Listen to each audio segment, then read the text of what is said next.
Initially, it was regarded as just a byproduct, a psychological byproduct of explanation in the sense of a feeling, a good feeling, or like indeed a popular image of the scientist who has this light bulb suddenly above his head. Like, oh yeah, eureka, now I understand.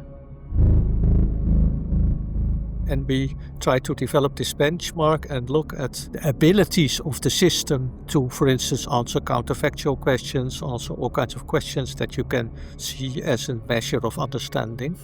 But I'm still hesitant to say that it's real understanding. Metaphors are used in popular science communication, but also in scientific publications themselves, and they function somewhat differently, but metaphors are everywhere.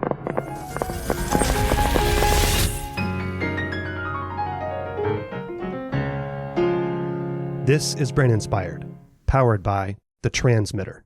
Henk de Regt is a professor of philosophy of science and the director of the Institute for Science in Society at Radboud University. Henk wrote the book on understanding. Literally, he wrote what has become a classic in philosophy of science. I believe it's recognized as a classic at this point. The book is called Understanding Scientific Understanding, and it's from 2017. Henk's account of understanding goes roughly like this. To claim you understand something in science requires that you can produce a theory-based explanation of whatever you claim to understand, and it depends on you having the right scientific skills to be able to work productively with that theory. For example, making qualitative predictions about it without performing calculations is one of the criterion that's often pointed to. So understanding in this sense is contextual, and it depends on the skills of the understander. Okay, so there's much more nuance to it than that. So like I said, you should read the book. But this account of understanding distinguishes it from the philosophy of explanation itself, or what counts as a good explanation. And it distinguishes it from other accounts of understanding, which take understanding to be either in your mind, it's like something personal and subjective, that sense of, oh, it clicked in my mind, eureka, I have found it, the light bulb over your head, as you'll hear Henk say, or simply the addition of more facts. Some accounts of understanding suggest that the more facts that you have about something, the more you understand it. So Henk's account of understanding is quite different than those alternative accounts. In this conversation, we revisit his work on understanding and go on to talk about how it touches many other topics, like realism, the use of metaphors, how public understanding differs, whether it differs from expert understanding, idealization and abstraction in science, and so on. And because Henk's kind of understanding doesn't depend on subject awareness or things being true, he and his cohorts have begun work on whether there could be a benchmark for degrees of understanding to possibly assess understanding in machines, in artificial intelligence, and to use as a common benchmark for humans and machines. Okay, on a personal note, I love Henk's book and his work. It has affected my own understanding of understanding and explanation and philosophy of science in general. So again, I hope that you check out Henk's work, whether it's his book or some of his papers that I link to in the show notes at braininspired.co/podcast/225.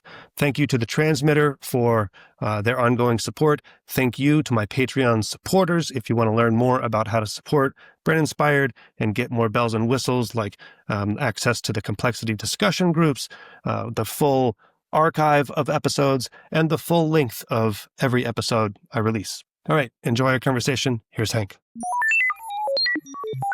So you published the book in 2017, your latest book, Understanding Scientific Understanding, after working on it and having published a book before that, working on it for many years, The Philosophy of Understanding.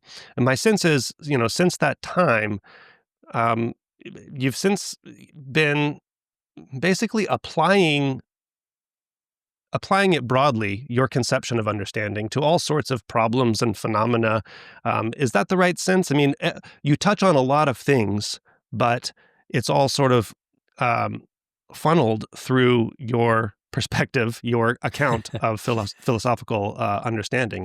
Do I have that right? That's correct, indeed. Yeah, and there's that came about. I mean, when I look back on it, after I finished the book and the book was published, I had for a while I thought, okay, I'm fed up with understanding. I've been working on it so long, and but that did last long. First of all, of course, I was invited to give talks about it, Of course. and then I received this Lakatos Award for the book, which gave me even more invitations and publicity, and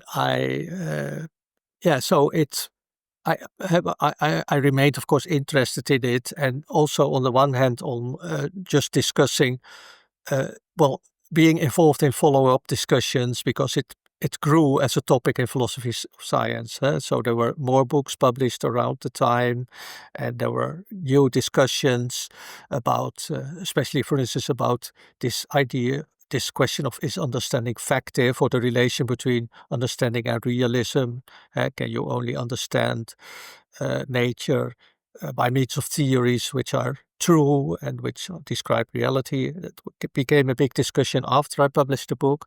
There's only a small section in the book about this. You have to have expected that, right? Because once you put a wedge in, especially in philosophy, it's just like everything falls down and around it, right? And it seems to touch every potential subject. And you can, this is my one hang up on philosophy is that it becomes at some point semantics, and you can just argue till the end of time, right?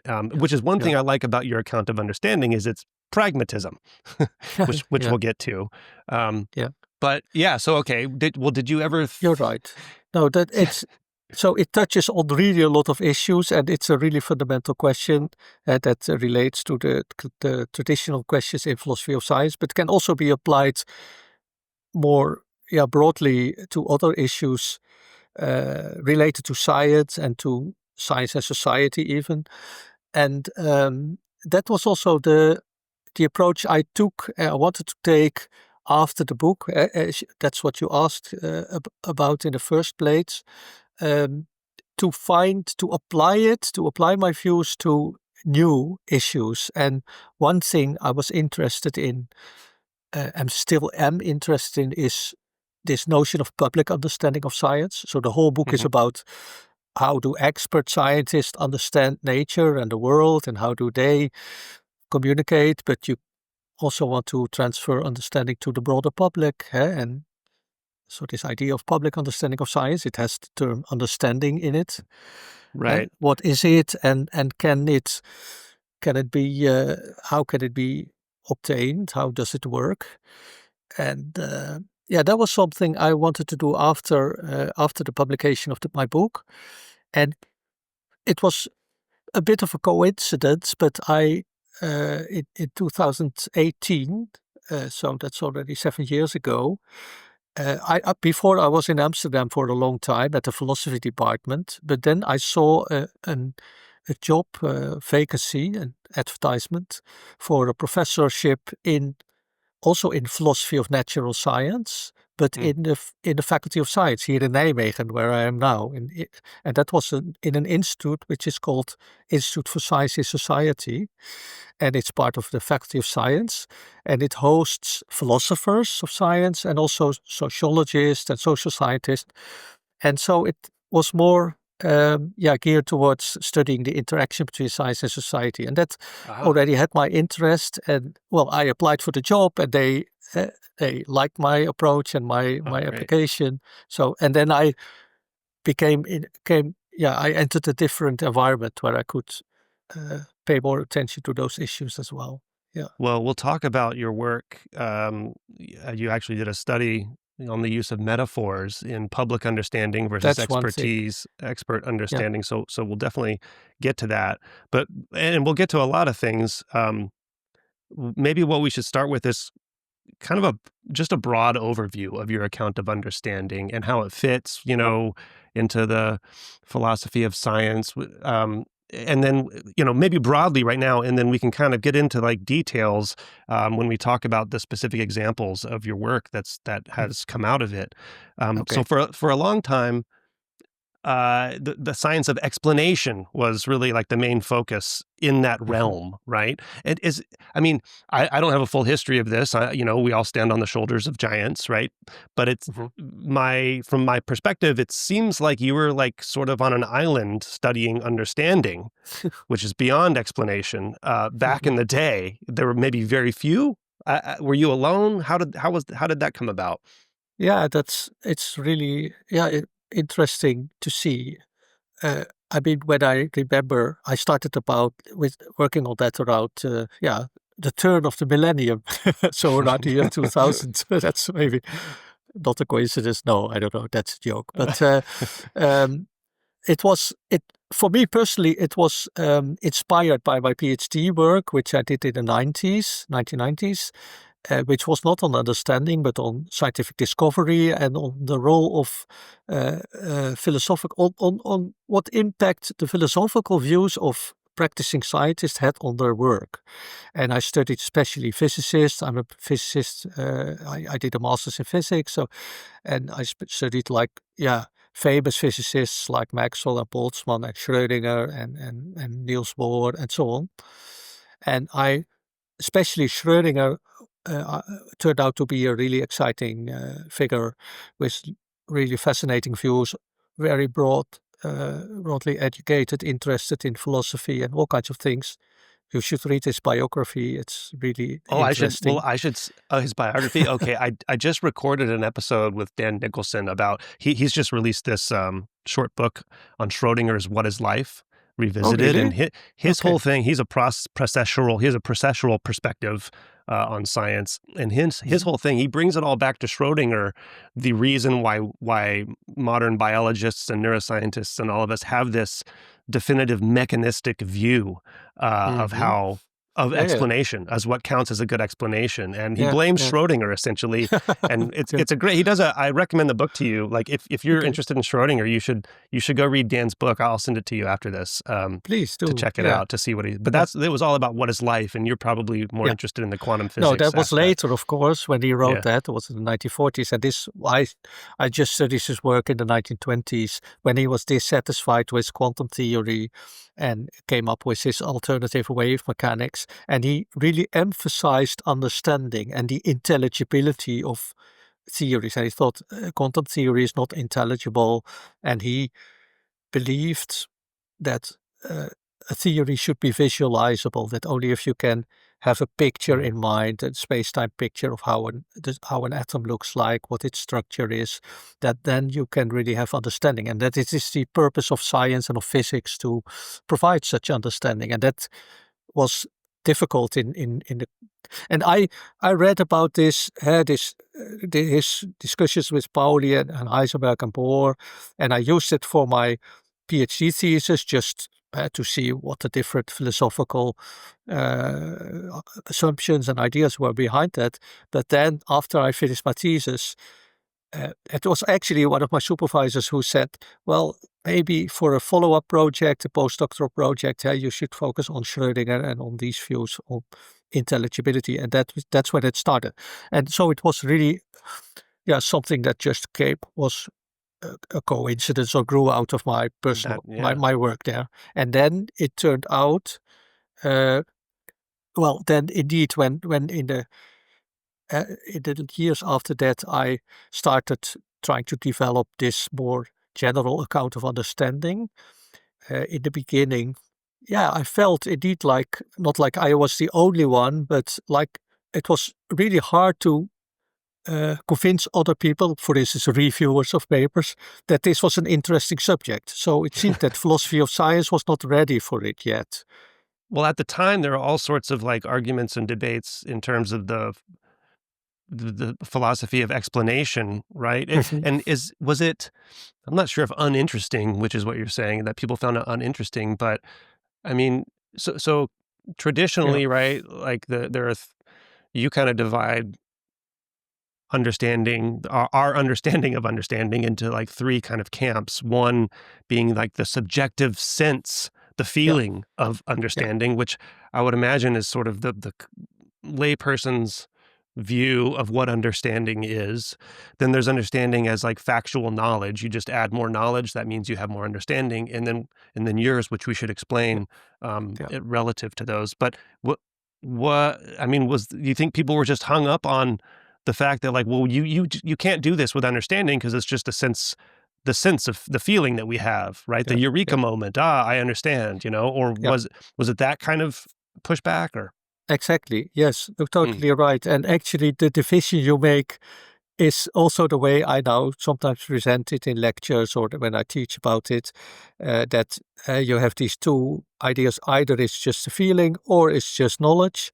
But what I'm trying to get across and trying to argue for is that it's more than that. And then I developed that in terms of, for instance, skills. But initially, it was by the traditional philosophers of science who were working on explanation, it was regarded as just a byproduct, a psychological byproduct of explanation in the sense of a feeling, a good feeling, or like indeed a popular image of the scientist who has this light bulb suddenly above his head. Like, oh yeah, eureka! Now I understand. Yes, right. Were these people like Hempel? Exactly. Okay. Yeah. So Hempel was, of course, the most, started the debate on explanation and had this influential covering law account, which has this logical analysis of the structure of explanation. And that was, dominant or even universally accepted in the 1950s and 60s. And then some criticism to it was offered. And then you had the alternatives like causal explanation, particularly. But all these philosophers still followed Hempel in saying, okay, understanding is, these explanations maybe give us understanding, but that is more the subjective feeling. It's not relevant like to the, it's the outcome, and it's not relevant for the philosophical analysis, and also not for the justification of it.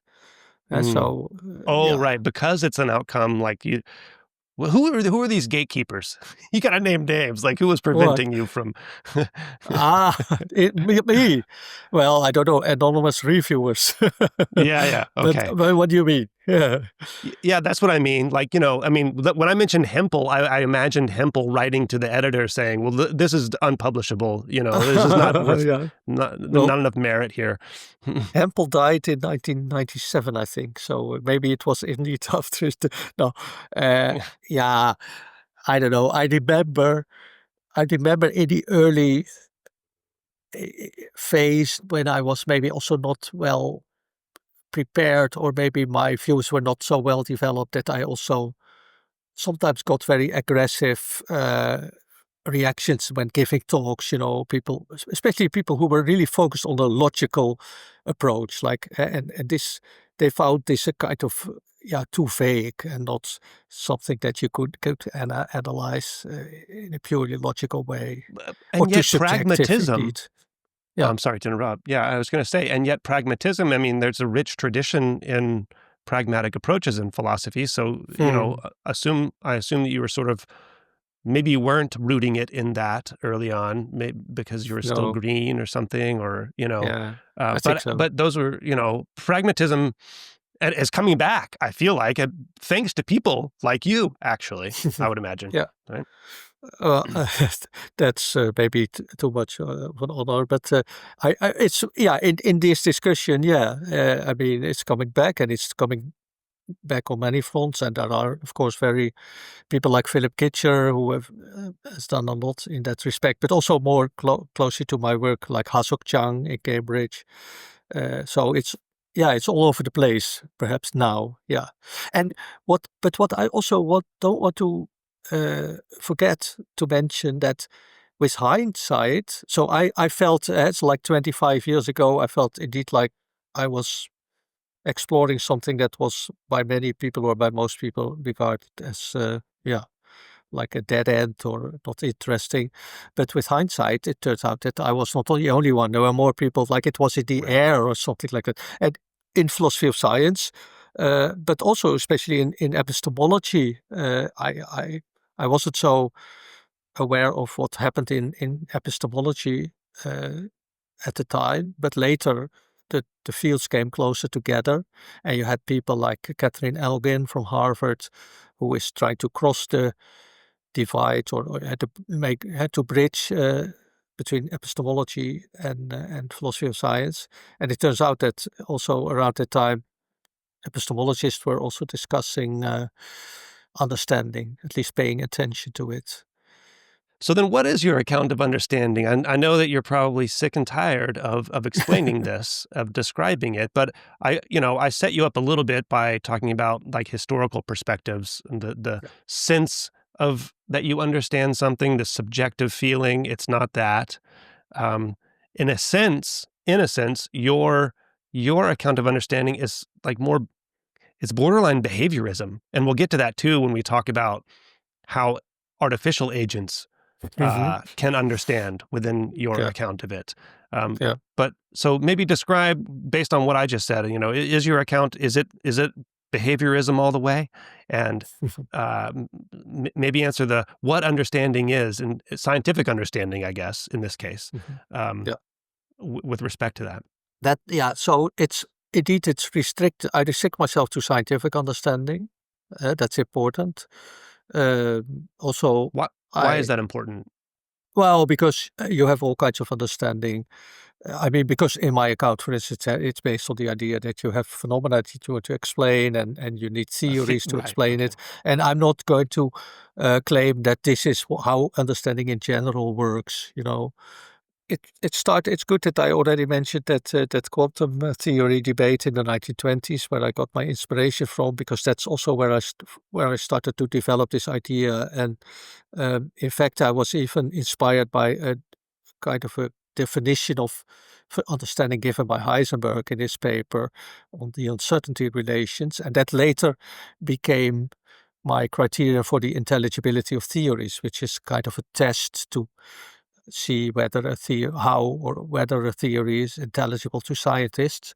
And so the basic idea is that if you want to understand a phenomena, as all scientists want to, you construct a model that accounts for the phenomenon, and the model is something that is in between the theory and the phenomena. That gives an idealized picture of the phenomena in terms of the theory, or to which you can apply the theory. This is, by the way, an idea that I borrowed from philosophers like Nancy Cartwright and Mary Morgan. So it's about modeling, not about understanding. But creating such a model provides understanding. And my claim or my thesis is that in order to create such a model, so to obtain or to produce the understanding of the phenomenon, you have to have an intelligible theory. So it's always with a theory in the background, or theory has to be there to be applied to the model, to the phenomena. And that theory has to be intelligible to the scientist. And that sounds like a kind of a trivial thing. But that was, in fact, in this debate between Schrödinger and Heisenberg, this was already the bone of contention. Is quantum theory, can it be intelligible or not? So Schrödinger says it can't be because it's not visualizable. Because it's all matrices? Is that because problem? It's all, exactly, yes. So the original theory by Heisenberg and others was indeed purely mathematical, very abstract, all matrices, etc. And Schrödinger had this kind of this philosophical idea that we necessarily have to visualize in order to understand. That's something like even Immanuel Kant could have said that, like, it's our form of understanding, visualization. And I turned this into an idea. I turned this into a more pragmatic thing, like visualization is a tool for understanding. We can use a theory. If a theory is visualizable, then for many people that makes it easier to use it. Visualization is a tool to apply it to models and to use it and to develop new ideas. And so this idea of intelligibility as something that has to do with the use of the theory. That became the core of my account, and that's also why it's a pragmatic account, and also immediately I think a contextual account, because it depends on the context. It's not for every scientist, for every human being, or the same tools are working well. So it depends on what skills you have, what background knowledge, etc. And so these are the core ideas of my account of understanding. And I developed it also with the historical. So I arrived at it by looking at the history of science and by looking at the changes in the course of the history of science, especially physics, in what theories were regarded as intelligible and which ones were regarded as unintelligible. And that was something that my PhD thesis was also in history of philosophy of science. So this historical approach has always attracted me, and I think you can learn a lot about science when by looking at its history, and especially that you see that there are these changes, this contextual variation, and that is what I hoped to catch in my criteria, in my general account. And there were tensions already almost immediately, because on the one hand, I pretend, or I hope to formulate a very general, universal view. On the other hand, I want to acknowledge that there is this variation, and it differs across disciplines and across historical that variation periods, is part of the universal view. Exactly. Yeah. So that's possible, right? But so how do you, when you're going back into the historical accounts, you have to infer what's intelligible? I guess my question is, like, how do you have to read between the lines about how people were writing about theories and phenomena and explanations to decide. How did you decide what counted, what people thought was intelligible and what was not intelligible to whom, based on the based on the skills of a scientist writing about a certain theory? It may or may not seem that they found it intelligible. Like, how do you figure that out? When looking at actual historical cases, you mean? Yeah. No, that's not easy, of course.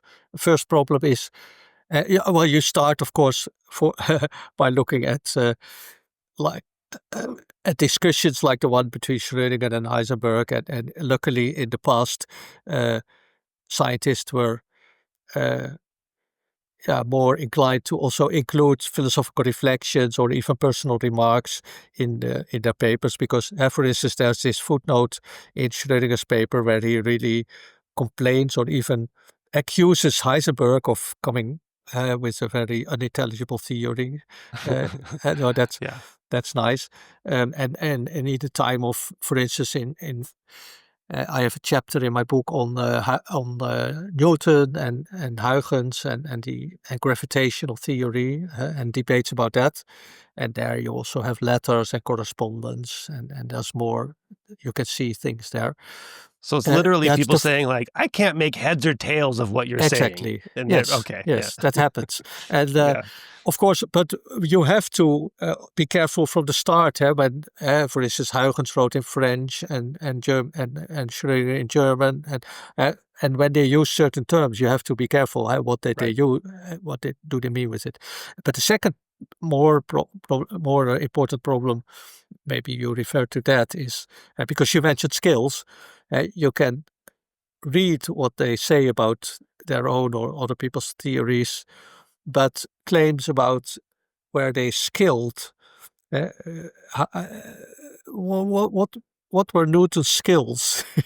Right. That's a bit more difficult. And I must confess, I think that's really hard to assess, and it's sometimes to prove that someone did or did not have skills.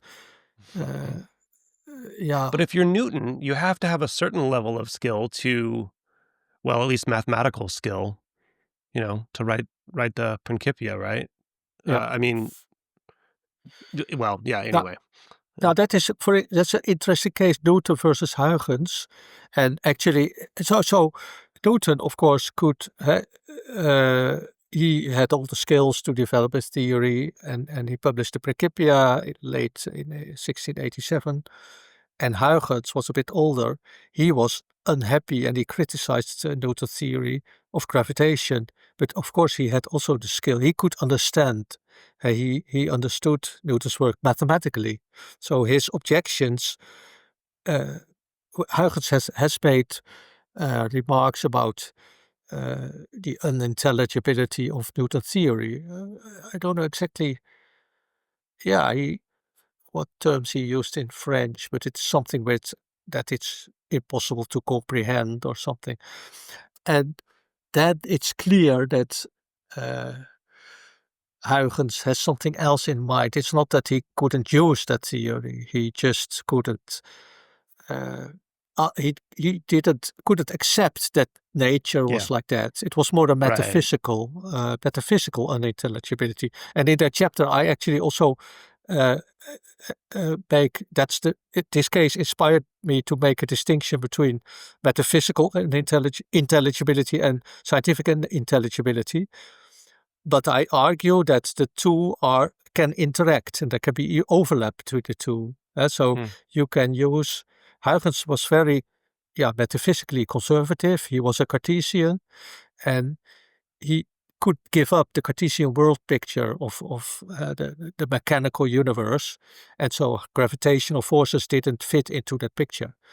But Huygens, so that was, you can say, that was purely dogmatism. But his metaphysical convictions also, he used the Cartesian metaphysics in his own work as a tool for understanding. He was also used it productively by coming up with new theories. For instance, the wave mechanics and really important achievements. So there's a kind of interaction between metaphysics and science in that way. Well, it's people's metaphysical hang-ups, positions often that lead to their criticism of other people's theories. And while you were talking, I thought, so criticism is way easier than creation. You'll agree. It's way easier. But often the person being criticized, one defense that they can use to come to their rescue is the critic doesn't understand my theory. Then they're not even criticizing it on the right grounds. So, what is the distinction? Like, what role does criticism? What is my question? Like, what I'm trying to think of how criticism fits into like understanding, right? Because in science you have these peer reviews, right? And so you're at the mercy of peer reviewers, and if they don't understand your theory, if it's not intelligible to them, or if they have a metaphysical hang up that they, well, this can't be because I have a mechanistic understanding, and they're not even talking about mechanisms, so therefore I object on ontological metaphysical grounds, right? So that would be a metaphysical intelligibility problem from your perspective, but they might not understand the details of the theory as well. Just the thought occurred to me, man, criticism is easy. This thought recurs to me all the time, and generation is hard. So, but I think your point about criticism is important, and it's interesting to relate it to. I don't think I have explicitly discussed that somewhere. Although I'm reminded of this one paper, and I think you have seen it because one of your questions was also on that paper about perspectivism and the different perspectives in neuroscience. And that's actually not my own work because I had a PhD student, Linda Holland, who did that work. But we wrote those papers together and also with a neuroscientist, Benjamin Dukarch.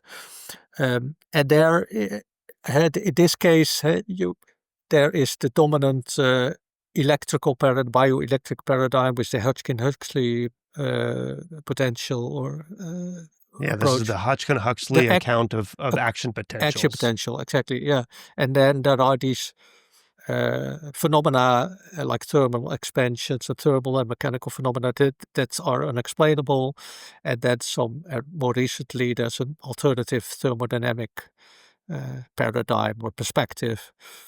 And here, the point of Linda's paper is that if you look at it at these perspectives, these different perspectives, through the lens of understanding, not through the lens of truth and realism, like what is the truth, but more as different perspectives that can advance our explanatory understanding of the whole system of this domain. Then you see that those thermodynamic perspective, the people who adhere to that perspective, that they were able to criticize, they found certain assumptions in the traditional approach, like they something had to do with I'm not into the details. I can tell you because I'm fresh off reading it. So the assumption that Hodgkin and Huxley have to make in their account of the ionic conductances being responsible for the action potential is that the membrane has a constant capacitance. Exactly. And the people who come from the thermodynamic / statistical mechanics perspective say, well, that assumption, most people don't even think about it, but it's still an assumption. And if you look at the thermodynamics properties of the membrane, especially for nerve signals propagating along the membrane, you can account for it. The capacitance, we don't know that the capacitance is constant, and there are properties of the membrane that it swells and stuff with ionic flow, that it's likely that the capacitance does change. And so that's like a direct criticism of the Hodgkin-Huxley account. I can't believe I just rattled that off. I mean, it's after having read it once, but that was like interesting to me because, like, oh my God, like Hodgkin and Huxley is like the basis. It's like the first thing you learn in neuroscience is, oh look, they figured it out. This is the example, the quintessential example of good neuroscience. And then along comes your paper, and I didn't know about the thermodynamic account of nerve, signal propagation. And I'm like, oh my God, everything is up for grabs still. Nothing is safe. So anyway. Nothing is safe. Yeah. Well, that's science. Hey, sure. That's science. But that's indeed, great. Yeah. So that's also about criticism. Yeah. And right. Another thought I had when you brought that idea of criticism up is that on the one hand, criticizing something purely for its being at odds with metaphysics, so being at odds with your accepted metaphysics, is in a way dogmatic, right? You don't want to you are a determinist, and quantum physics you don't is even want to deterministic. engage. I don't even want, and that's what, in the case of gravitation, that's what Huygens did, unfortunately. Well, he was already somewhat older, so maybe we can forgive him, but that's not a productive way of criticism. But on the other hand, these debates about understanding and intelligibility from different perspectives, for instance, can give rise to productive criticisms, like in that case of the action potential, and more generally in other cases. And I am now thinking of a passage by Ernst Mach. So Ernst Mach, I think I also discuss it somewhere in my book, but Ernst Mach was the 19th century positivist philosopher of science, and I think it was also in relation to that history of gravitation episode. And he argued, because he was an extreme positive, he just believed in like the facts, the observable facts and the phenomena, and the rest was just theories or just instruments, and we don't have to worry about whether they are true or not true, etc. It's just about measuring and predicting. Not even about explaining. Science is not about explaining things, but only about predicting it and about measuring the facts. And he has a book where he discusses this history of Newton and debates about intelligibility. And then he says something like that it's all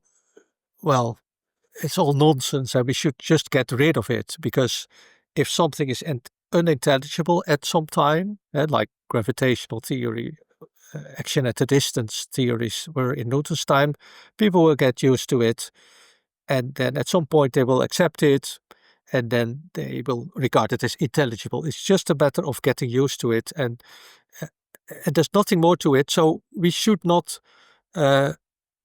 use intelligibility as an argument for or against the theory. It's just a matter of getting used to it. And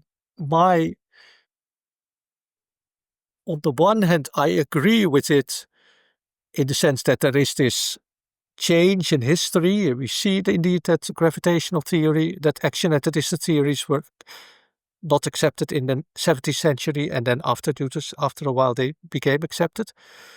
But there's also a more productive, positive aspect of intelligibility, namely that discussing it will, on the basis of that, you can criticize each other's theory, and you can also be creative, and so the metaphysics of Huygens had a negative part and also a positive part. It can also inspire you, and so this is the views on intelligibility are not just a passive reaction, like the sense of the feeling of understanding that you get afterwards. It's also something that is positive and guides scientific research. It's almost the familiarity account. Like, well, you'll get used to it, and then it will feel familiar, and then that's you kind of come. That's Mach's point. That's indeed. Kind of, it's almost like a negative way to look at it. Sure.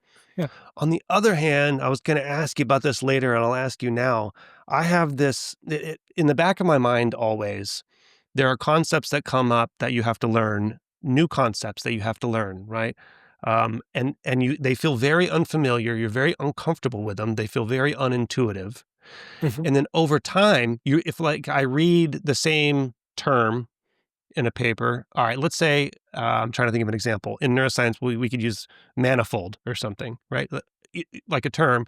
And the first time you read it, you think, I don't get that. And sheerly by exposure to the term over and over, you feel more familiar with it. Mm-hmm. But in a sense, you may be tricking yourself into thinking you understand it, when in actuality, you're just used to reading it, and you kind of develop this picture over time, but there's no way to know if you're eventually you question, do I really understand that concept? And then you realize, oh no, there are things, maybe I don't understand it the way I should. So there's that phenomena of familiarity, which bothers me. Yeah. That's true. But I would say understanding has to do with using. So understanding concept has to do with using the concept. And if it's indeed the case that you just read text and you encounter the term all the time, and maybe it was explained in the beginning of the book, and then at some point you think, oh yes, I have seen it many times, I understand. I can visualize a manifold. But if you can't do anything, but if you can't do anything with it, then you still don't understand. But usually, if it's a good book, or if it's a good lecture, or however you are exposed to the term over and over again, you also develop something that you can do with it in your mind, right? To argue with it, and that's sometimes very difficult to make explicit what it is exactly. Mm-hmm. I'm now reminded when you mentioned this example, I'm thinking of myself as being educated as a physicist. It's a long time since I really read real physics and not history of physics. But I still have this feeling when I hear a lecture or hear something that I have a basic idea of what it's about and about the basic concepts and how, however difficult modern physics is nowadays. But when I hear about biology or neuroscience, it's a different way of thinking with concepts that I indeed may be exposed to over and over again. Like for instance, I remember pathway. Biologists were always thinking. There was a time when I was interacting with people or reading things, but I never really got the idea of what the pathway was, or a manifold. Manifold is also something in mathematics, of course, but it's probably related. Well, it's from dynamical systems theories. Yeah. But they're in philosophy, the term representation, right? Yeah. That's a big one. Let's not, because we could spend apparently 1,000 years talking about representations. But, people understand representations differently, but they can, as long as they can use the term within what they're doing, within their research program, to help them get a foothold on what they're doing, that's a sense of understanding, even if it's from a different perspective. Is that one way to think of it? Yeah. thinking about that phenomena of familiarity, I mean, in a sense, there probably is, reading the same term over and over, you are gaining some bit of understanding, which reminds me that, in your work, you discuss how understanding is not an all or none phenomenon, but is actually, on a gradient, right? You can have partial levels of understanding. And I want to make sure that we discuss your work on developing a test of assessing understanding in artificial agents. So I want to make sure that we talk about that before we move on to other topics, perhaps. So one of the reasons, earlier I used the term behaviorist, right? In some sense, like your account of understanding is behaviorist in the sense that it doesn't care about there's no mental representation necessary for understanding. There's no, it doesn't, your account of understanding doesn't care about the implementation or the mechanics internal to what is doing the understanding. So in that sense, there's no qualms with declaring that an AI agent, that some artificial agent, understands something, as long as it has that pragmatic aspect of demonstrating the skills necessary to use the information that it is assessing in some way, right? And one of the things that you've been working on recently is developing kind of an operational test of assessing understanding in artificial agents, but this is also to sort of bring it in line with understanding in humans, right? So this same sort of test should be able to be used in humans and in AI, partially also just to to develop benchmarks of AI understanding. So tell me a little bit more about that. Like obviously, AI has exploded over the course of your career. So is that what led you to this work? And then tell me a little bit about, what you're doing here. Thanks. That's indeed important part of what I'm now doing in my research right now. I don't have much time as for research as I used to have in the past because of my more administrative responsibility, teaching and so on. But I'm doing this, and I must immediately say that I do it in collaboration with others. So it's a couple of years ago. Here in the Faculty of Science, they wanted to stimulate interdisciplinary collaboration, interdisciplinary research, and that's when I started collaboration with a physicist and a computer scientist, and we got some kind of seed money for starting a project on understanding in machine learning and AI systems, and that's where this started. We hired a postdoctoral researcher, that was Christian Barmel.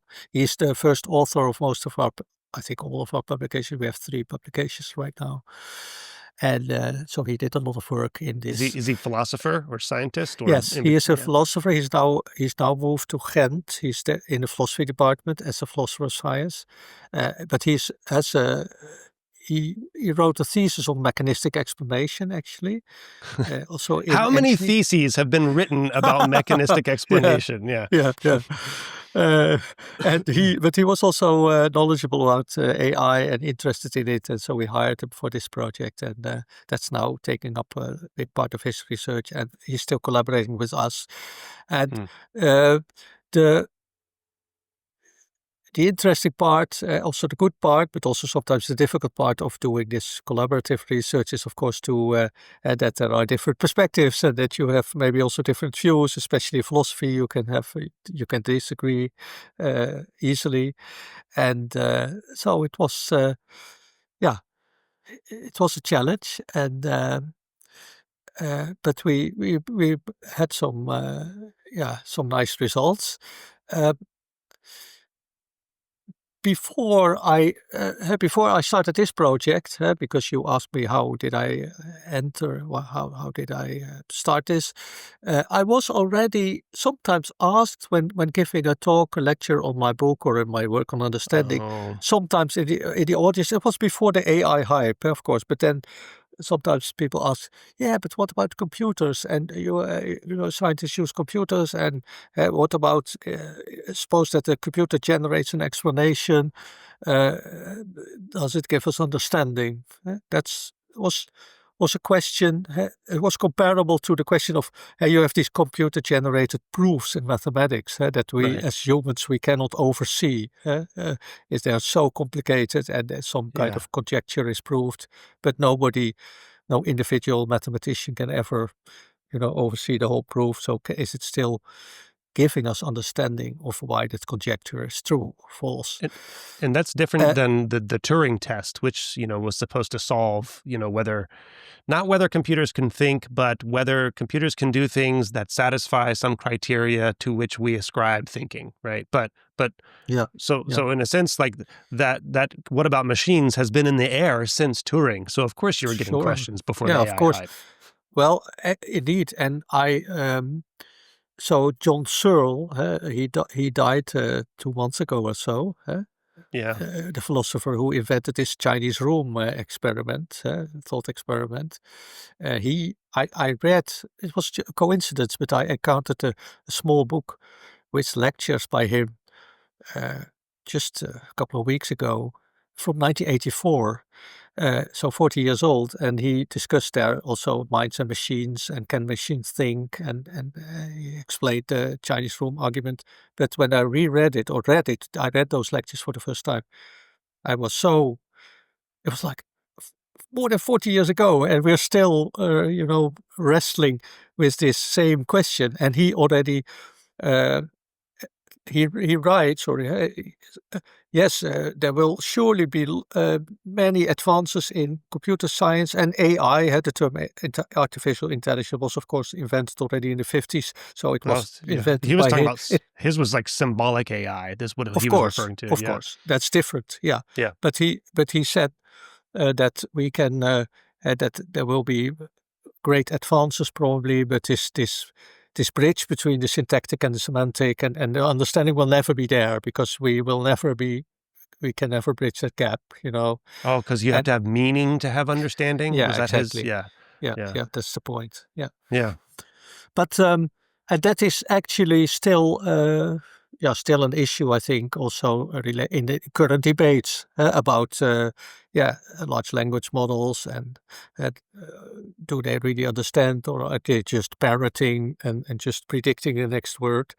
And I must say, I myself I'm not totally sure. I mean, I'm hesitant about it. I mean, so it's true that in these papers and in this project with the benchmark paper, I mean, we take this behaviorist approach, and we try to develop this benchmark and look at just the abilities of the system to, for instance, answer counterfactual questions, also all kinds of questions that you can see as a measure of understanding.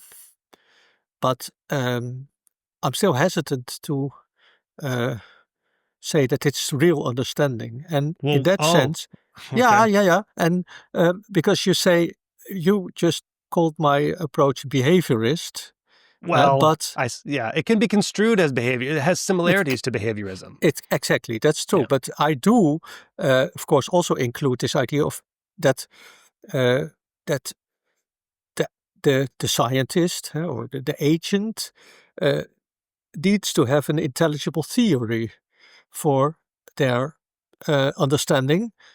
And the intelligible theory, that's when I wrote the book and when I did the research, I wasn't thinking of AI at all. I was just thinking of human scientists, and especially looking at the history, seeing scientists as not some kind of rational systems, but as historical actors that are in a historical context and that are human beings with all their cognitive limitations and so on. And that was to be also in the background of the whole project, showing in a tradition, of course, of historians and maybe sociologists of science, showing that science is a human enterprise, and that in some sense it's only human. So this would then maybe almost by definition preclude artificial understanding, because you would say, okay, it's just It's just humans who have brains or who have minds and who can represent, have mental representations. Theories can be construed as mental representations, of course, not necessarily perhaps, but that they can have a real understanding. Yeah, I don't know, maybe what was naive, or I didn't think of behaviorism or being in one or another camp with respect to Sure. philosophy of mind or cognitive science or so. So when we started thinking about artificial understanding and about the question whether AI systems also can have understanding, we tried out this approach of just measuring understanding, indeed, by means of these different levels corresponding with the different types of questions that the system can answer, and just then assume and also argued. We call it explicitly behavioral in the paper, Yeah. and just say, okay, this is if this is how you can measure understanding, and so why distinguish between a computer and a human being who answers questions? Well, John Searle would not have approved of it, I guess, but that's how we did it. But personally, I'm part of the team, and I mean, uh, uh, but personally, I'm not sure if it's totally in line with my own. We give up something. We give up something that is quite crucial for in my own account, namely this idea that you need theories, and that's also something that eh, that you can, of course, do further research on, and that Right. philosophers of AI are doing research on. And I actually, I'm also collaborating with a German philosopher of science, Florian Boge, who's doing a lot of work on AI. He has a big project on that with PhD and postdocs, and he is he has written about, he's thinking about whether AI systems, uh, well, whether they do deep neural networks, whether they do actually represent, and whether you can see whether they have concepts. For instance, he says, well, they don't. Maybe they don't have concepts, but they do have something. You can ascribe something to them, which he calls functional concept proxies. Something that is a proxy for the concept that functions as a concept. Yeah. And do you think that, so the question is whether that it could also be true for theory, to so have an intelligible theory? Yeah, so that's I mentioned this because that would be, of course, further research on whether indeed we can locate or we can argue that AI systems also have theories in some way. So Yeah. you might not have to give that up. Maybe not in the end. Yeah. But what do you think? I mean, you're a cognitive or a neuroscientist. I mean, this analogy between that's what the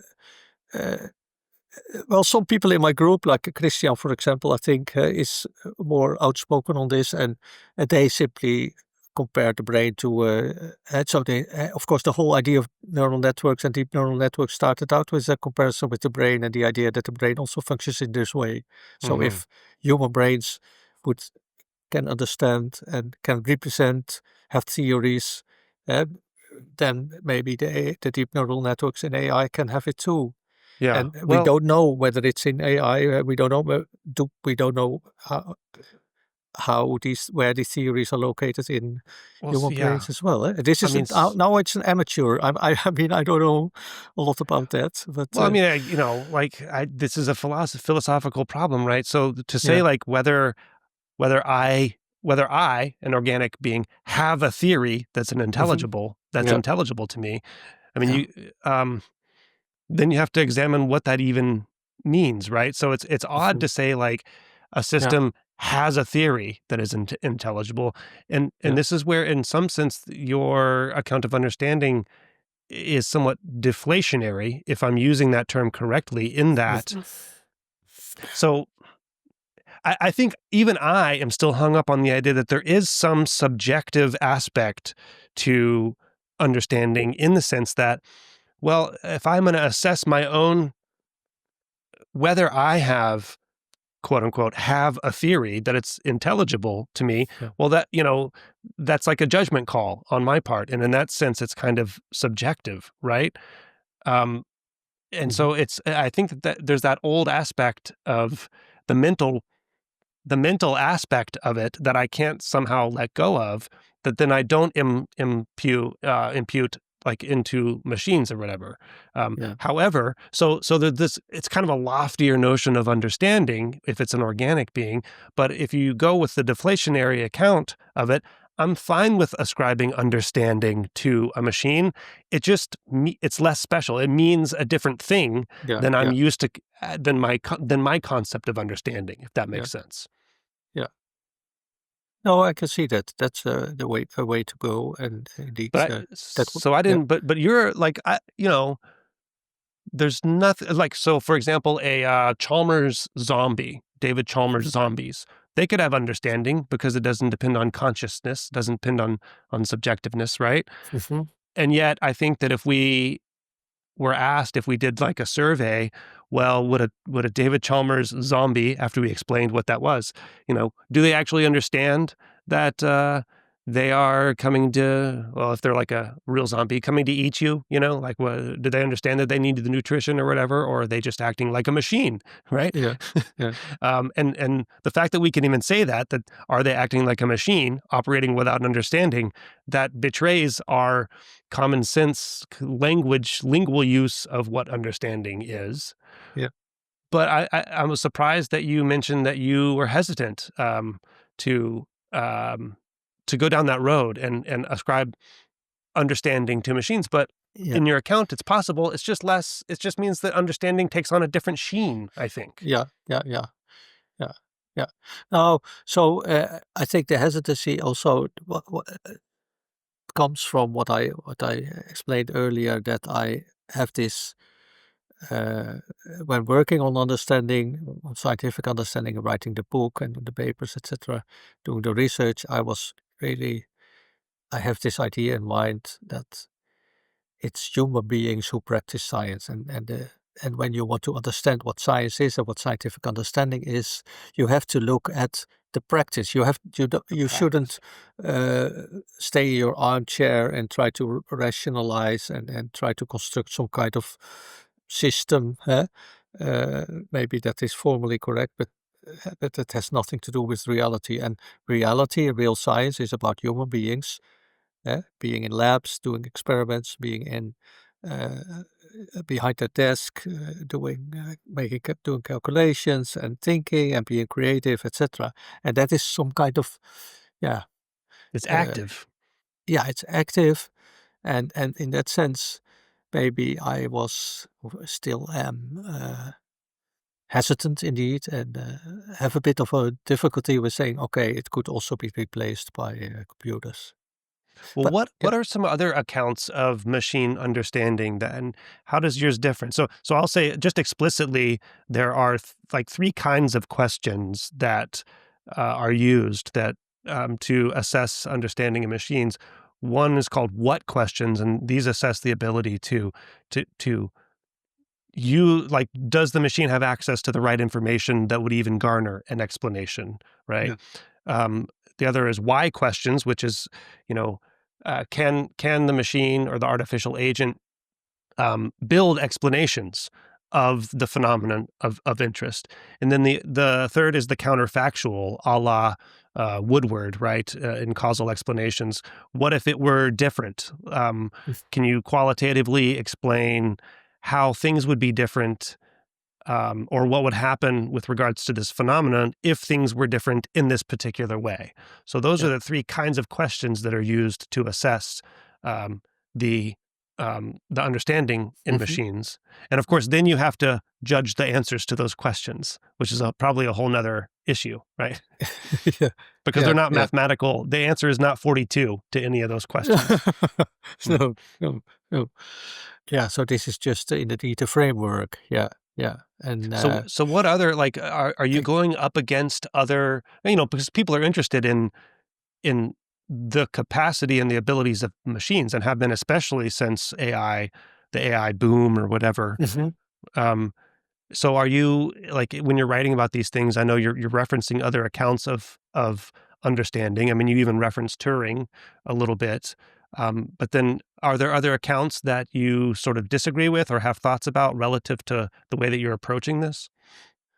In First of all, when it comes to the basic, the starting point and the philosophical assumptions, I think there's many philosophers who just would disagree because they argue that you cannot ascribe understanding to a machine, right? So So this is the that's the first. metaphysical Yeah, unintelligibility yeah. So disagreement. in Yeah. that sense, we already take a somewhat, I think, a somewhat eccentric position, and the idea of developing benchmarks is, so that's, there's a whole, well, not tradition, but there's already many benchmarks for linguistic understanding of machines, and all kinds of understanding, and so this is just to add to it, uh, to see whether we can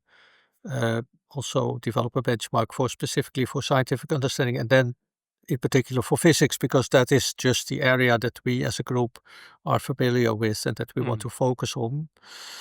Um, and in kind of a follow-up paper that is not yet published, but it's on the archive, which we wrote with also a couple of master students working on this. We uh, we built upon this idea in the paper that was published in Minds and Machines, and we uh, go into more detail in articulating the kinds of questions that could be asked and classifying the questions. And we want to, and we have a website, and then we invite. And so the idea is that experts judge the answers to the questions, right? So we invite people to submit questions and to come up with answers and to build a kind of a collection of question answers, that then constitutes the benchmark. And then there are also some questions are indeed the easiest way. So as you say, having a like a calculation that gives you a number, or having a multiple choice question that gives you just one right answer, that's easy, of course. That's Mm. easy to use, but it should also allow for more open questions, or other tasks, or questions that the system should be able to answer. And that's more difficult. And so we're in the process of building that, actually. Yeah, Yeah. I mean, classically in machine learning, like, benchmarks rule the land, but they're always percentage accuracy, right? So it's always an accuracy measure when there is a clean, crisp, right or wrong answer, like a Hmm. multiple choice or Yeah. whatever. And then there's this problem of Goodhart's law, where as soon as you create a target, it becomes the benchmark becomes obsolete. It becomes a bad metric for the thing that you're assessing, because you make a target and then all efforts are focused on passing the test, Yeah. and then Yeah. it Yeah. doesn't, and then so that means it's a bad metric of what you're actually Yeah. assessing. Yeah. Yeah. Yeah. So Yeah. you have Yeah. to think about those issues as Yeah. well. But Yeah. so Yeah. you're trying to like operationalize this Yeah. sort of understanding, which you probably never thought, oh, how do I quantify Hmm. understanding in this way? Because you, like, at least in your book, I mean, you don't really Hmm. talk about Yeah. quantifying the No. understanding, I don't Mm. believe, but it's really just the conceptual bedrock of Yeah. the concept of understanding, right? Yeah. So that's going back indeed to where it started, to my book. You mentioned earlier that I do acknowledge that understanding comes in degrees, and that in that sense you can measure it. Uh, but initially, when I started working on it, and also this is, I think, reflected in the book, I'm not really elaborating on that, and I actually talk about understanding as in a way that either you have it or you don't. In the process, it dawned upon me, or it became obvious to me that's of course, there are degrees of understanding. Also, if you look at the history of Mm. science, Mm. for instance, I'm. This is quite provocative, but I'm willing. It's not in my book, but in another paper, later paper. I made a study of this, the chemical revolution with the transition from phlogiston to oxygen theory, Lavoisier's oxygen theories, the modern theory. Modern chemistry started there, right? And this old phlogiston theory in the 18th century is now regarded as, well, no, chemists haven't even heard of it anymore. I sometimes ask chemistry students, they never don't know what it is. Yeah. And and philosophers say, okay, that's a prime example of something that doesn't exist. So it cannot give you understanding. A theory about phlogiston can't give you understanding because phlogiston doesn't exist. And you say, so, yes, it can. Okay, exactly. Yes, indeed. At least in the context of the 18th century. And maybe it can even give us some understanding now. That's maybe the provocative part. But okay, but still, of course, I immediately admit that Lavoisier's theory and oxygen theory gives you more understanding than phlogiston theory. So you have to be able to compare that, and there is a degree. And then that means that you have to have a measure of understanding. But again, there are, as I also, I'm not, I don't like the more formal approaches to philosophy, or maybe it's not my skill, or I'm not into that. So I never try to develop that on my own. But there are others who have done so, and so there are papers about degrees of understanding. And so were you kind of reluctantly roped into this agential understanding track by the AI thing, you mean? Yeah. No, not at all. No, but no, because I wanted to know. I wanted to think about it, and I also wanted to explore it. But after I discovered, or I felt that there was a tension, but I didn't want to a priori reject the idea that that AI systems or machines can have understanding. But then at some point I thought, okay, I still don't know. But maybe what is important also is that that's at least my feeling, that the question with which you started in this project on machine understanding, the first question was we wanted to address or to answer was what can machines understand? So can machines think? Can they understand? But maybe that's not such a interesting question after all, because, of course, because the question is more, how can we human scientists interact with machines, and what can machines, AI systems, do for science? And of course, you can treat them just as tools, or you can treat them as collaborators, as agents whom we interact with and whom we communicate with. Then it's maybe not that interesting whether they really possess or have understanding, because as you said before, what does that even mean? Do they have it? Then the behavioral dimension becomes more important. What is the output of the machine, and is it intelligible to us as humans, and how can we together advance scientific understanding, something like that. But I guess in the back of everyone's minds, right? So we're used to agents as other humans in our scientific pursuits. So in a journal club meeting or something, I'm interacting with other humans and they bounce ideas off of me. They criticize my thoughts and it goes back and forth. And so in the back of everyone's minds, while they're using these agents as tools, is like, wow, like that, I didn't think of that.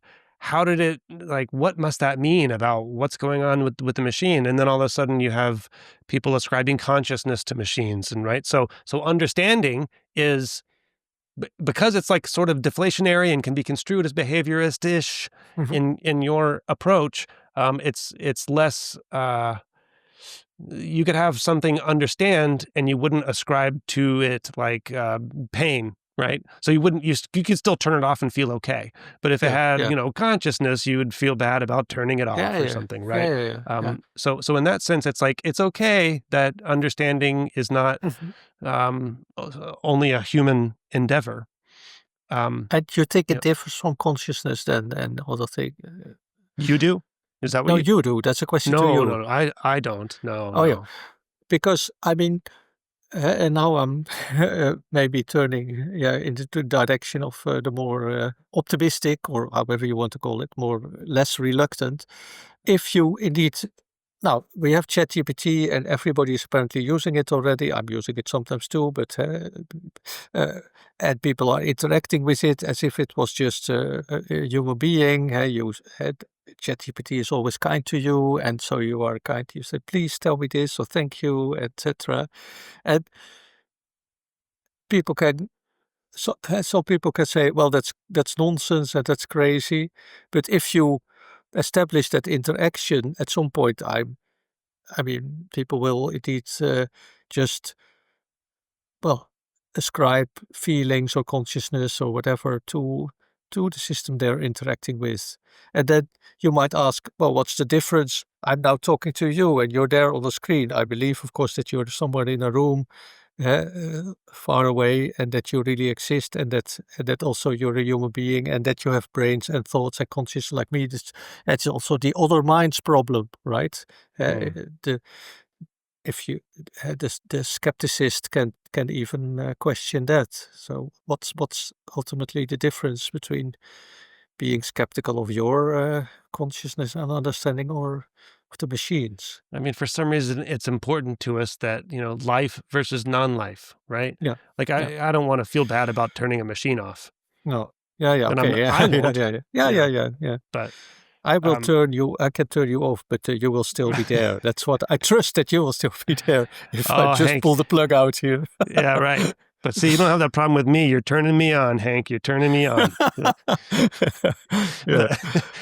I wanted to go back to this idea, because I don't think that we talked about this earlier, but you just mentioned it briefly, that I don't remember exactly what you mentioned, but that things can be wrong and still contribute to understanding, right? You can get facts wrong and it still contributes to understanding. And I mean, this goes back to, the George P. Box, all models are wrong, but some are useful. So in your account also, like, even if you're wrong about, even if it's factually incorrect, it can still contribute to understanding. However, like most large language models, for example, if we focus on them on the artificial side, they're wrong in like trivial ways, where like they're wrong in ways that are not useful, that are not pragmatic to advancing understanding, because maybe because they don't have an intelligible theory from which they are delivering their messages, maybe because they're next word predictors based on this gigantic corpus of statistics, of words, tokens from which they statistically just produce things. So that doesn't require any sort of intelligible theory. And therefore, the kinds of errors that they produce aren't errors such that, like, well, I get where you're coming from because I understand the theory. And here's my answer. It's more like a trivial error, saying red instead of blue or whatever, right? Yeah. So I guess the question, is, I'm not sure how much assessment you've done so far, but if they're wrong in trivial ways and therefore not contributing to the understanding, so would you want to then see them be wrong or critical in useful ways? Would that be the difference? Yeah. I really like that question, because it's something it gives. It's it's a perspective, an idea that I haven't thought about yet, and I haven't actually. So I haven't related this debate about models can be wrong but useful, or this you're welcome. non-factive. So thanks. I will let you know. I will. Oh, please do. Let's collaborate. Maybe we can write a paper together. Indeed, that'd be great. Yeah. Because indeed, so this debate about factive, I called it is understanding factive. So the question, do your theories have to be true or approximately true in order to give understanding? In that debate, I'm on the non-factivist camp, so I think it's no problem if your theory is wrong. Phlogiston theory was clearly wrong. All theories are wrong. But also all theories are wrong. Newton's theory is clearly wrong. We can still use it to understand. So it's about the truth or the accuracy of your representations and your models, right?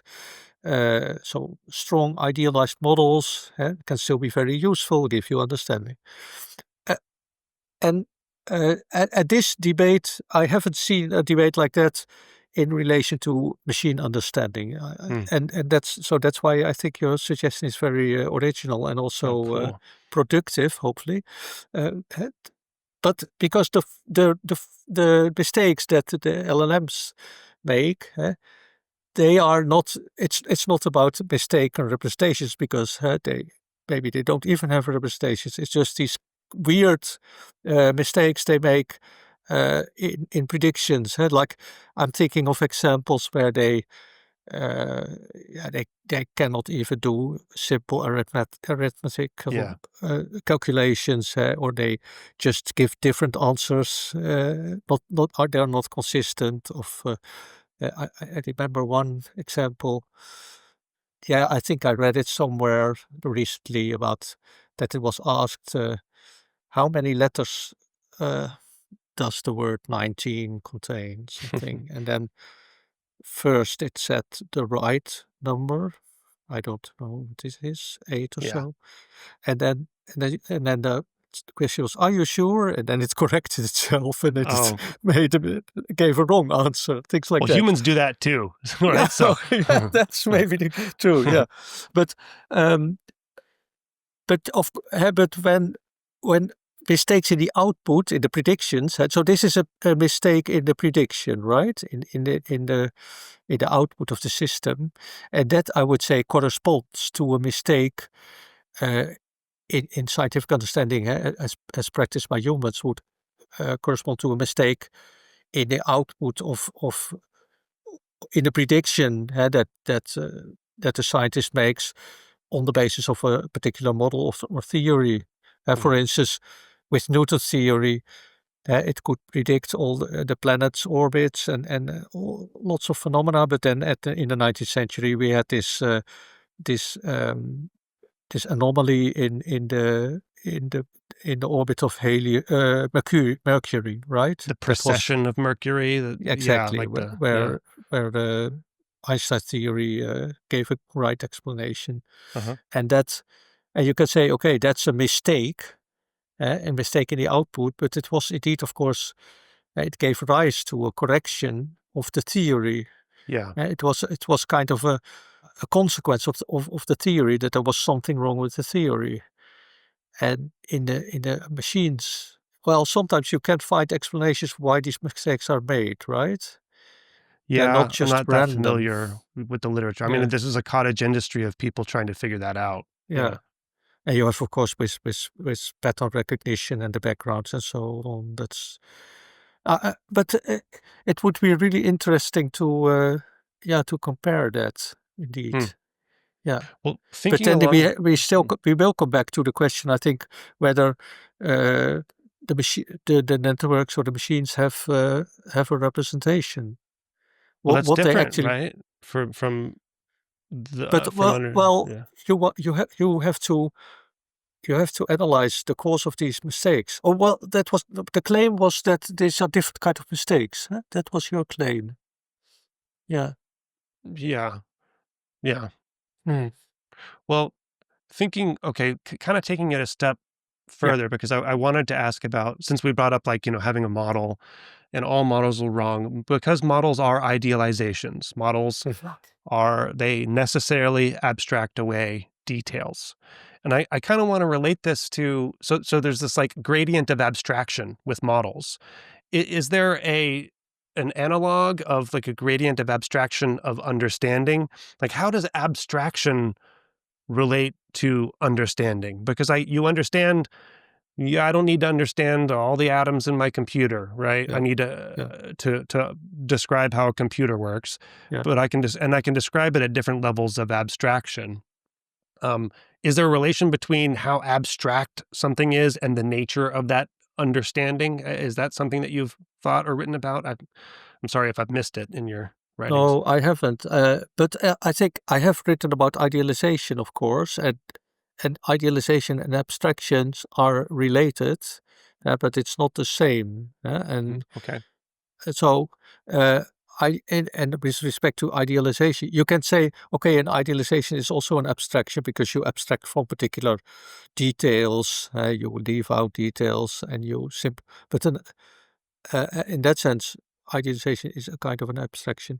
On my account, idealizations are, uh, yeah, fostering understanding, are helping us to understand because they increase intelligibility. If you have an extremely detailed account of a system, in What's an terms of example of an idealization that increases understanding? Does one readily come to mind? now, well, I have in my book I have a historical chapter on kinetic theory of gases, on models in the 19th century, and there I discuss. Well, you can think of atomic models. Well, to start with, I mean, not representing molecules or atoms as just point particles or as just spheres, simple spheres that collide, uh, and only look at their masses and their motion, so position and velocity and so on.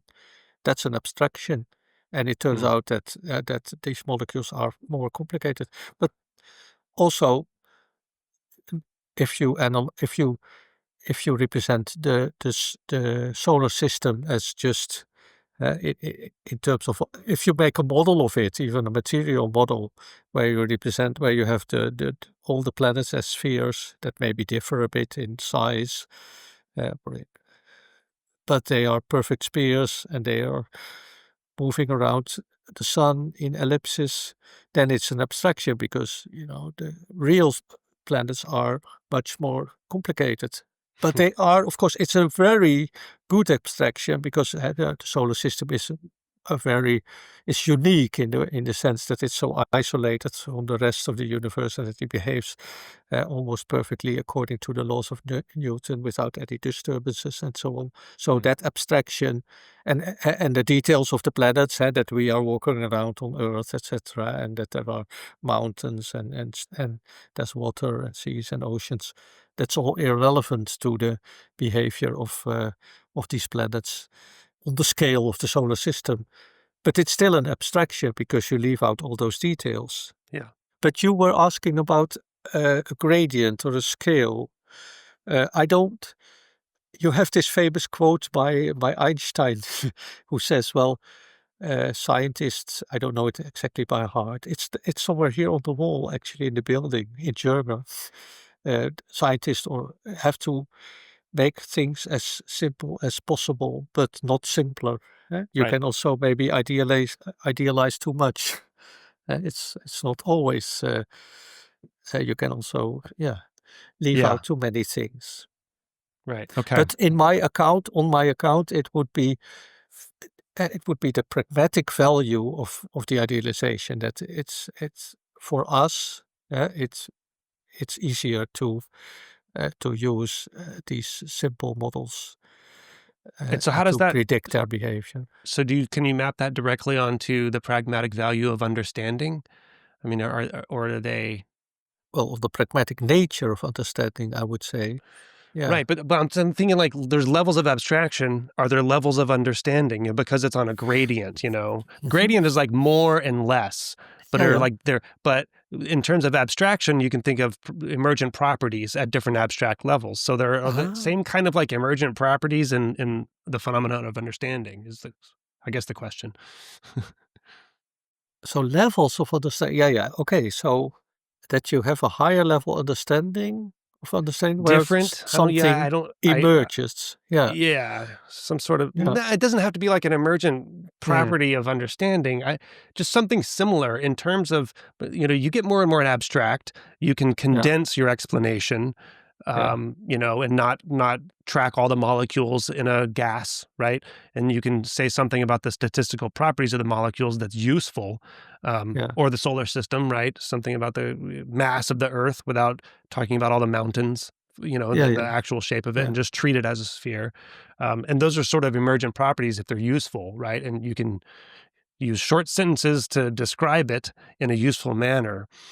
But in terms of understanding, and you have to deal with the intelligibility of a theory, and you're dealing with the theory, and theories themselves have different levels of abstraction and idealization. So I'm just Mhm. wondering if there's like a clean fitting of understanding into the different levels of abstraction. I don't know that my question is intelligible, unfortunately. Well, I don't. Yeah, it's clear, very clearly. It's a clear question, and but I don't know. I'm not sure how to answer it, and I'm not. I still. I don't see. I'm not yet sure whether there's a difference between the degree of understanding in the sense of we have more or less, like the phlogiston theory has less than the oxygen theory, etc. And these levels you talk about. Um, but so it suggests that there are different dimensions of understanding, right? Ah, yes. Maybe Okay. that's Good it. word. Yeah. Yeah. Dimensions would be good. So Well, at and least it's something I wanted to it's ask you about. So I'm yeah, glad you mentioned it. yeah. And so so far in I have I stick to this idea that there are degrees, but there are no uh, that is not really that you move from one kind to another kind of understanding. Not even this, for instance, I have thought about this in and also written about it in the context of this debate about public understanding of science. And like, well, in the beginning, we discussed it briefly, and you also mentioned the I was about to bring metaphors. us, yeah, I was about to Okay, bring us back to that anyway. So this is a great way to like okay, segue into that because I want to make sure we talk about that. So yeah. yeah.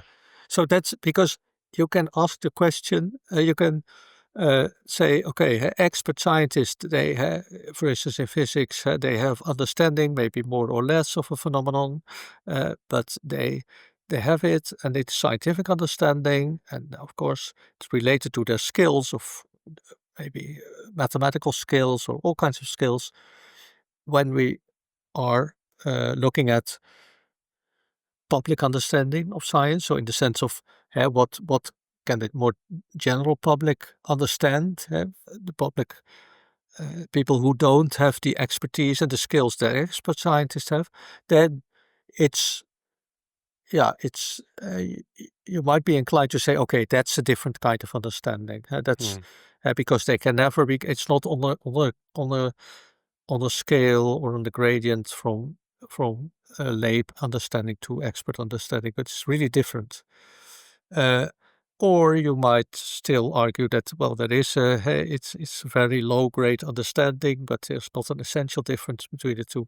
And so far I'm inclined to the latter view. So that that there are similarities in the sense that skills are important and different skills, of course. Uh, uh, f- but there is a kind of a yeah there is a similarity between the different types of uh, between the different between public understanding and expert understanding, and that has to do with that true lay understanding, true public understanding, is not just knowing a lot of facts about. That's how it was measured traditionally, right? They did these surveys and they asked, well, how old is the Earth, or all kinds of facts, kind of trivial pursuit thing, like how much do you know? Uh, but it's more than that. It's also a, a kind of reasoning ability and some kind of skill to a grasp of the whole picture and not of the individual facts. And I think that in that sense, there is it's not a totally different kind of understanding. And then coming to the metaphor papers, so in the paper, this is a paper, by the way, I did with a master student of mine, Marta Smedegaard. It was a project that she did. There, our conclusion was from a small literature study and empirical study that well, metaphors are used in popular science communication, popular science scientific publications, but also in scientific publications themselves, and they function somewhat differently, but metaphors are everywhere, and so at the this is same for rate, right? Don't they appear with the same frequency in? exactly, yeah, but in a different way. They are sometimes they are used. They are can be closed or open, and for instance, Schrödinger has started like a kind of communication metaphor with by talking about which gave rise to all concepts like messenger DNA and translation and so on, which are still metaphors, but of course regarded just as technical terms.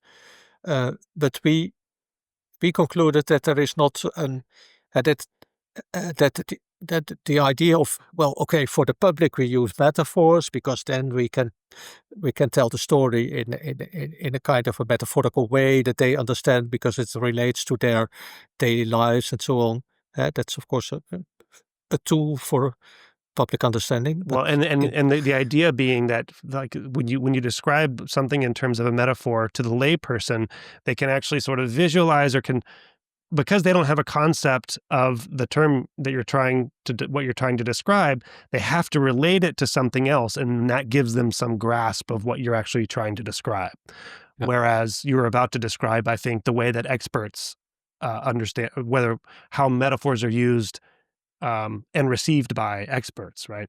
Yeah, and that is, in that sense, it is different, but it's important to see that, especially in the process of discovery, that metaphors can also, for expert scientists, function as tools for understanding. They can make theories intelligible, and visualization, for instance, is a very useful tool for public understanding, and mathematics is less so. There was this famous quote or statement that, with every equation in a popular science book, you lose half of your audience. Yeah. And that's probably true.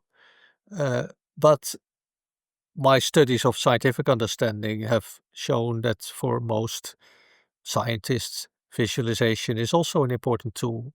Like Feynman, who was, of course, one of the most brilliant physicists with some deep insight into mathematics, he also had a visual mind, and his visual imagination was extremely productive.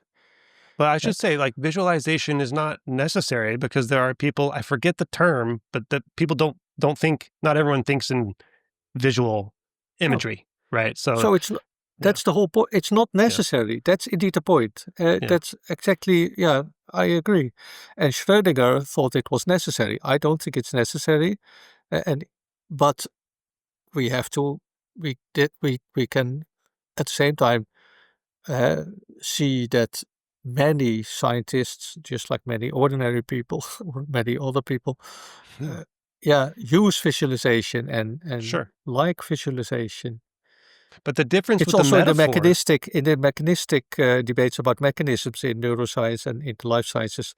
It's also so mechanistic explanation is also coupled to visualization, right? oh, So yeah. isn't it the idea that if you have a diagram of a mechanism, you have an overview of the system. It gives you more Yeah, that's true. insight. I think of it more as like the story of how causality works. But yeah, you do, as long as, Okay. there's all sorts of examples of like really big wire diagrams of nodes being connected right, by lines, and that's your account. That's a mechanistic account, right? Yeah. But I was going to say, like, for the paper on metaphor usage, what you call a closed, when you use metaphors in the scientific domain amongst experts, its usage is what you guys call a closed metaphor, in that it's no longer used to relate the phenomenon you're talking about to the thing that you're using as the metaphor. And actually, it like closes off, because the metaphor is like the technical term now, and is the thing that you understand as the phenomenon. So there's this like slippage of meaning, which like Alfred North Whitehead could give rise to the fallacy of misplaced concreteness if you take it literally and stop understanding that it is a metaphor, which I think is a problem or a phenomenon. I don't know if it's a problem is a judgment call with a lot of scientists, is that they forget they're actually using a metaphor to understand this thing, because it is the thing to them, that it is the phenomenon, when in actuality it's always a metaphor. Yeah. But anyway, that's what the difference sort of was, is that it becomes a closed metaphor in scientific usage and is valuable for understanding, as opposed to the open metaphor when you're communicating to a broad audience, to lay people, where there's more like back and forth between the concept you use in the metaphor and the concept you're trying to convey. Whereas in the scientific domain, the metaphor is the concept you're trying to convey, because it's become closed. Is that an accurate description? Yeah, excellent. Okay. Yeah. And I also want to mention, by the way, that this idea of closed versus open metaphors, we didn't invent that, because there was we built upon a paper by Susan Knudsen. Okay. And she published a paper on this where she introduced that distinction, and in our research, we also found it, and we connected it to understanding. But you gave an excellent summary of that, and it makes me also rethink, perhaps. So you might still see a fundamental distinction between the expert use of metaphors and the public use of metaphors. In that sense, we were talking about dimension or kinds or levels of understanding. So you might also use it to say that there is this difference, right? All right, great. We have a lot of work to do. A lot of that's the way it always goes. Well, so okay, Henk. Well, thank you for spending the time with me, and as you can see, I have followed a lot of your work, and I'll continue to do so, because this sort of thing is like right in the nexus of what I'm interested in, as I was explaining to you off camera or whatever. But so thanks for joining me, and keep up the good work. Well, thank you, and thanks for inviting me. It was a great pleasure to do this, and I hope we can stay in touch. And I appreciate your interest in my work, and I'm really impressed by your study of it, because you have really read all. It's fear of failure. It. It's fear of failure that drives me to. Well, anyway, yeah. All right. Well, thank you so much. Well, thank you.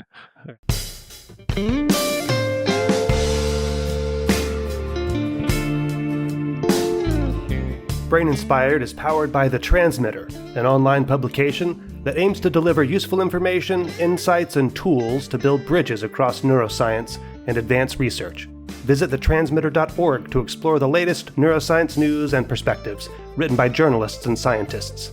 If you value Brain Inspired, support it through Patreon to access full-length episodes, join our Discord community, and even influence who I invite to the podcast. Go to braininspired.co to learn more.